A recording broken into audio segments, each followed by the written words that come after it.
So pre-qualifications are an excellent way for a first-time home buyer to go through that process, to know that they can shop with assurance, that they don't go out and they find a house that they fall in love with and they might not be able to afford. That would be devastating to anyone. So, pre-qualification in that sense is very important, so you can shop with confidence, and it gives those sellers that are having those offers made to them the assurance that, with this pre-qualification letter from Leaders Credit Union, yes, we know we've got a solid buyer on the line and we should have no issues moving forward.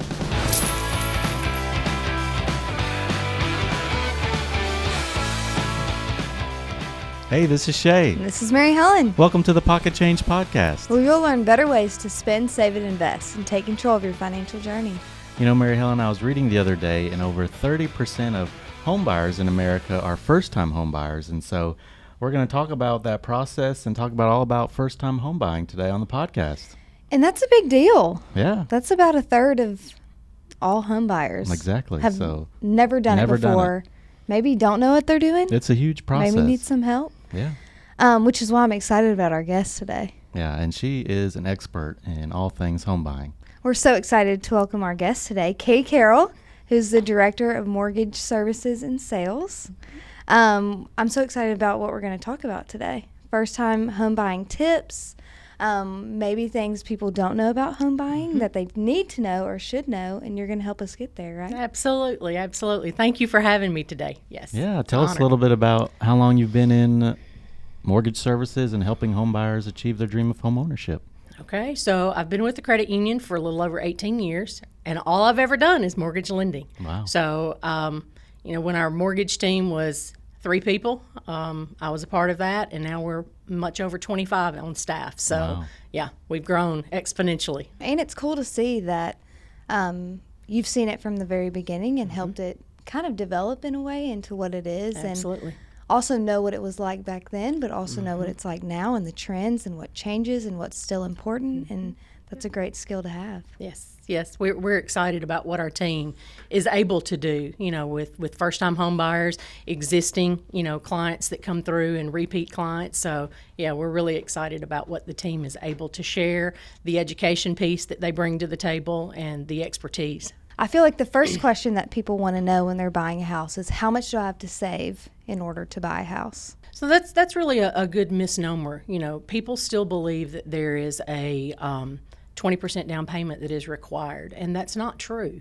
There's so many programs that help first-time home buyers that require no down payment whatsoever or very little down payment. So, our team of experts they're the key component to helping that borrower be able to navigate and know what they can weed through, what's really true and what's really not true, and how it helps them in their scenario. And so it's not necessarily you have to have $10,000 or a certain percentage. It all depends on what you're looking for and the opportunities in front of you. Right. That particular borrower, every scenario is unique to that one borrower. So what might fit Joe may not fit Sally. So, that's where our team helps navigate with that borrower what's specific to them being first-time home buyers. I think that's great for, there being so many programs out there that have different options for down payment assistance, for closing cost assistance, or even different loan programs for, maybe military or veterans or things like that. So that's great to know that,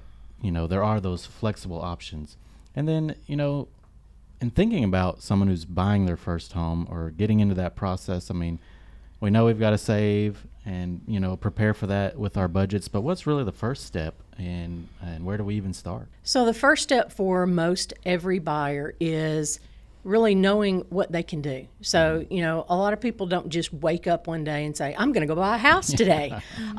It doesn't work that way for the large part of Americans. So having a plan, that's the key. So you have to really know what can you afford, and you have to know what the process is. So first step is getting in contact with someone who is in that field of expertise that can help provide the information, share what they need to be able to do as they walk through that process of being qualified, rolling credit, looking at budget things. So, those are really your first steps, is trying to have a plan put in place to know what you can do.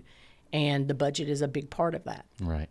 And so, a mortgage loan officer may sit down with a potential buyer and talk about what they have in mind for the size, house, or price, and things like that, and kind of get the ball rolling with those questions and kind of just get feedback and go from there, and then talk about different programs and things. Yes. Every program is specific to that particular agency's guide. So, from that standpoint, having a borrower who may come in with a specific process or a thought of this is the type of loan program that I want may not be what they really think that it is once they've sat down and talked with one of our loan officers. And so a big part of lending, not only mortgage lending, but all loans, are credit reports. Credit reports tells a borrower how likely tells a lender how likely a borrower is to repay their debt. So, what's important when you're reviewing or your underwriting is reviewing a credit report for a first-time home buyer? Any credit report, whether it be for a first-time home buyer or any borrower, when mortgage lending is being factored in, is, a lot of people think it's just the credit score. And the credit score is really reflective of many things that appear on the credit. So, how much credit does a person have? Do they have too much credit? And there is such a thing as having too much credit. They're squeezing by too much. Yes. Too many things, that have a payment every right, month. Exactly. So how long they've had their credit, the history that they've had with any financial institution, have they paid timely? Collection items or things of that nature. Has that hindered you? It could be that you can see from the credit report that there has been just a life happening, that everything happened in a very small time frame. So, there are things that the credit report will tell you over a period of 8 to 10 years that gives you a very full picture of what that borrower's financial capabilities would be. Are there a certain number of credit lines or trade lines that a mortgage lender looks for? I mean, I know we probably need to have, experience with credit history, like you mentioned. Is there a certain magic number or just that history that a lender looks for? I think years ago there was, it's kind of like a little standard rule, 3 open trade lines with reviewed payments for 12 months. And a trade line is credit card, yes. auto loan, yes. Student loan, or a personal loan, something like that. Just right. What you mean Any by credit trade line. account that would be reporting to your credit bureaus. Okay. So you said maybe they would look at around 3 for the last 12 months. Yes, that you can have borrowers who come in and they may only have 2, but they have what's called alternative trade lines. Let's say that they have rent. Rent doesn't typically report to credit bureaus. So that's something that we could pick up if someone has what we call thin credit and they don't have very many active trade lines. Well, I think that's helpful to know because, some people may not be as experienced, having credit and using credit. And while that's not what you're looking for, but looking for, their ability to repay and, pay on time and make those wise choices with their money. Right. With the credit report being one of the things that we look at in the overall process, there are very few instances where you have repeat borrowers that come through and they don't have a need for credit. Let's say that they've had the mortgage paid off for a long time and they pay cash for a lot of things. So that's one part of, just the credit report is important, don't get me wrong, but it is one part of the entire process. This is so good to know. I'm already learning so much. So I've never bought a house before, full disclosure. But there are terms that I'm not as familiar with, don't know, and that I would like for you to explain. Maybe terms like PMI or FHA. Can you help us understand a little bit more about the lingo, what this means? Because you don't know unless somebody teaches you. Absolutely. So there's a lot in a home loan buying process. Yes. Our world, we use a lot of acronyms, like PMI. That's private mortgage insurance. I call it the necessary evil. A lot of people don't have a 20% down payment. So on most conventional loans, if you're not putting a standard 20% down payment, you will have PMI. And that is basically an insurance that you're paying the lender to help you navigate or mitigate the risk for them allowing you to borrow over the 80%. So that's one term. Another term that I thought of was, APR. That's your annual percentage rate. That's a big, long calculation that the government kind of put in place to help consumers be able to shop one lender against another to see who's got the best. It could be the same rate, it could be the same term of 30 years, but their fees and how their fees are structured, that helps a borrower be able to shop apples for apples. So that structures into the rate, different fees, and the Yes. interest Yes, they associated do. with that? Okay. Mhm. They That's do. good to know, They do. too. You know, FHA, that's one of the programs, it's Federal Housing Authority. They basically, or administration, they basically shorten the terms of what those entities are that back mortgage loans and offer certain products. So the lingo is important. We talk a lot of terms in acronyms, like our 1003, the application. And average borrowers are not expected to know that, but I do think that it helps so it doesn't seem as foreign concepts. Well, I think it's good for borrowers to know that they can ask those questions. If you don't understand acronym, Yes. just ask your mortgage lender, or Yes. ask you or whoever they're working with, so they can understand, like, I don't know what PMI means or this program name. So Absolutely. I want to be sure to ask those Yeah. questions to get those answers. And that's one thing that we really try to do very well is not talk above our borrower. We don't want to dumb it down, and talk to him in those terms, but yet talk to him in a way that's relatable and it's understandable. So, That matters. yes, it matters a lot. I think another one of those terms is pre-qualification. That's a big term in the process. And Yeah. so, what is a pre-qualification, and how does that set me or Mary Helen or whoever as a borrower, a first-time home buyer? How does that set us apart from other buyers? So a pre-qualification is your borrower is basically going through the process. They've made application. We've been allowed to pull their credit report. We get certain documents in, say their income, their assets, to back up. So our application it basically is a storybook that we are writing for that borrower. And the details of what is contained within that application, we're documenting. So pre-qualification is basically the loan officer is going through that application process with the borrower, pulling their credit, getting them to a point that we know that their story is beginning to take shape, and we can back it up with the documentation that we need to. So pre-qualifications are an excellent way for a first-time home buyer to go through that process, to know that they can shop with assurance, that they don't go out and they find a house that they fall in love with and they might not be able to afford. That would be devastating to anyone. So, pre-qualification in that sense is very important so you can shop with confidence, and it gives those sellers that are having those offers made to them the assurance that, with this pre-qualification letter from Leaders Credit Union, yes, we know we've got a solid buyer on the line and we should have no issues moving forward. So you said it's a letter from Yes. the lender, Leaders Credit Union, whoever it is, and it says what on that letter? The pre-qualification process results in us being able to issue that letter that gives that borrower's name, what they're qualified for as They far can as borrow up to this much yes, to buy up a to house. this sales price. Basically what type of program we're looking to go. And then we have on our letters specifics of what we have already confirmed and verified, whether it's the full application, it's the credit report, it's looking at their assets, their tax documents, whatever the case may be, which does help. Do they have a property that they're needing to sell before they can buy this new house? So those things really give, an agent for that seller the ability to know that we've got something that has been vetted thoroughly Right. as best we can at that point. So if someone decides to get pre-qualified, how long are they pre-qualified up to so many months? Yes, they How are. does that work? How many So days? our credit documents, so if someone comes in today and they make application with credit union with one of our team members, credit documents are good for 120 days. Wow. So we generally put on our letters about 60 days. The home buying process now is taking a little longer than what we have seen in the past, only because you've got buyers that are up against several different factors, So with those factors being a part of where they are, it gives them time to shop, and it's not just a rush through the process. Yeah. So, yeah. So when you're shopping for a house, what are good qualities or just something that you should look for in a realtor?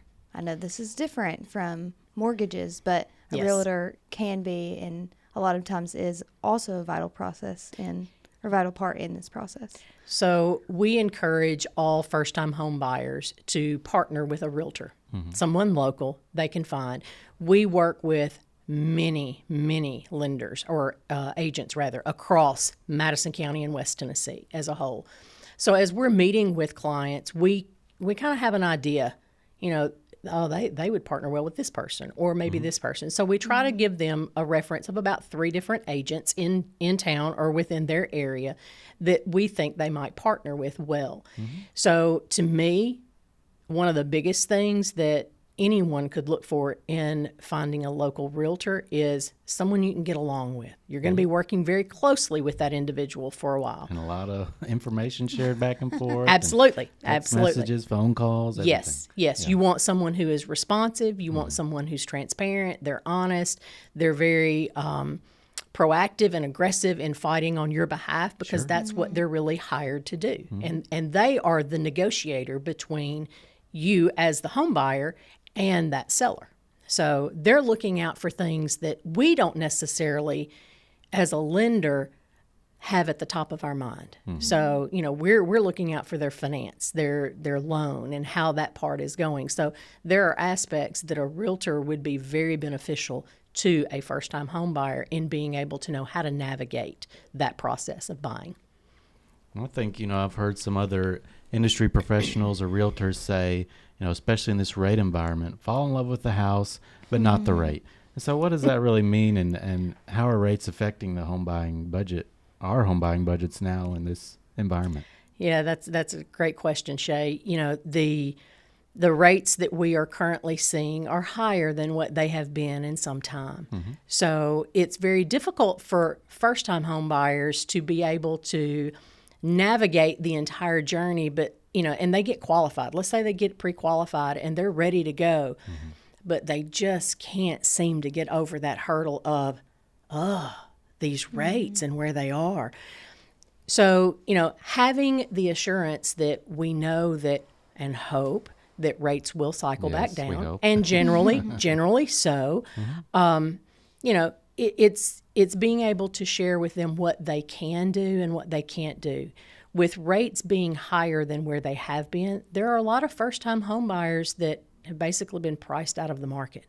Things that they were, able to qualify for, the rate being higher now, they might not be able to qualify for that level of sales price. For a $300,000 house, but now they can only afford a $200,000 Exactly. house, for instance. Exactly. So, having the knowledge of being able to help them and share with them the things that, are pertinent to where that rate environment is. A great thing that we do at Leaders is we offer a refi assurance voucher that is good for 5 years. Wow. And so if someone comes in and they buy their first home, don't expect to be in this rate forever because we really don't and trust and hope that that is not going to be the case. So we've offered this voucher that's good for 5 years where they can refinance with no lender fee whatsoever, and we're going to take care of the appraisal for them. So that's a huge thing to give them a little bit more of peace of mind, and they can... I think I can do this, because home ownership is important. It's one of the largest purchases that most folks will ever do in their lifetime. And if you're thinking, or maybe a young family's looking for a home, and it might be a home they're going to live in for several years. They're going to raise a family, grow their family maybe. So fall in love with that house, find that house that really suits your needs, and then there's programs out there and different options where hopefully down the road you can lower a rate and maybe be in a better position financially with that as well. Absolutely. Or upgrade the house. Because most time, if you're buying your first home, a lot of times that is not your home that you're going to be in for a lifetime. Right. Oftentimes that's the case. And so for people that are getting started or interested to learn more about what we've talked about today, where can they go to find more information or reach out to somebody? They can call our direct line that we have, which is listed on our website. Any of our information can be found by going to our Leaders webpage, and we have a specific page for the mortgage division. That's leaderscu.com/mortgages. Absolutely. Right. And all of our loan officers are listed there. So all of their contact information. So I love that too, because if you're looking for someone, or if I want to share MLO with a friend of mine, I can say, hey, we've got all their information here, pictures. Absolutely. And I kind of do that too. I think, okay, this person might get along well with this Yes. loan officer, Similar to or they may be Yes. friends, and so Yeah. can share that easily. So that's very, very helpful. Absolutely. I'll also say check out our blog, blog.leaderscu.com. We've got a great Yeah. blog post about this same topic, Yes, first-time we do. homebuyer tips. So we do. kinda, We do. use that to help us in this discussion today. And on a personal note, I can vouch for Kay Carroll, Leaders Mortgage Services. My wife and I have gone through the process twice, and we didn't stay in our first home, That's right. for so long as our family grows. So we've been really impressed with the service and just how you've answered our questions. And we went through all those things, learning the lingo and learning We the did. process. And Leaders Mortgage Services makes it easy to upload documents online and Yeah. very simple. So we enjoyed the process, and we're glad to be able to have that. And do you think that you learned something from the first experience to the second? I Were feel you like more comfortable? good I was definitely more confident Yes. and comfortable in the terms and the programs and Yes. what I needed to prepare for Yes. and things like that. So And that's what we hope for. it was helpful. Yes. Good. Well, we have a final question for you, Kay. Okay. So if you had some spare pocket change, what would you do with it? Spare pocket change. Well, number one, I work in a financial institution. I never have cold hard cash on me. But if I did have spare pocket change, we have okay, so my husband, he always has pocket change. We have a vase. It's an old vintage vase that we keep in the corner of one of the bedrooms, and that's where his All the pocket change change goes. goes. So when that gets full, it comes to Leaders Credit Union to be turned into money for Cold a hard savings cash. account. Yes, cold hard cash into the savings. Yeah. So you put it into your savings. Put it into Just the savings. Collect it and put it into the savings. There you go. You could also use it for a spare guest key. Yeah. If, you have people coming to visit, whatever. Yeah, well, we're empty nesters now, so the keys will stay with me. Well, thanks for being on the podcast today. Thank you for having me. We've really had a good time in our division, and I look forward to what we can do in the future. Thanks for having me today. Thank you. Thanks for being here. Thanks for tuning in to the Pocket Change Podcast. Be sure to rate, review, and subscribe. And be sure to watch full episodes on our YouTube channel. Search Leaders Credit Union. Or visit our Instagram account, pocketchange.podcast, The Pocket Change Podcast is brought to you by Leaders Credit Union. where we power your passion and make lives better. Cha-ching. Leaders is federally insured by the NCUA Equal Housing Lender. Learn more at leaderscu.com.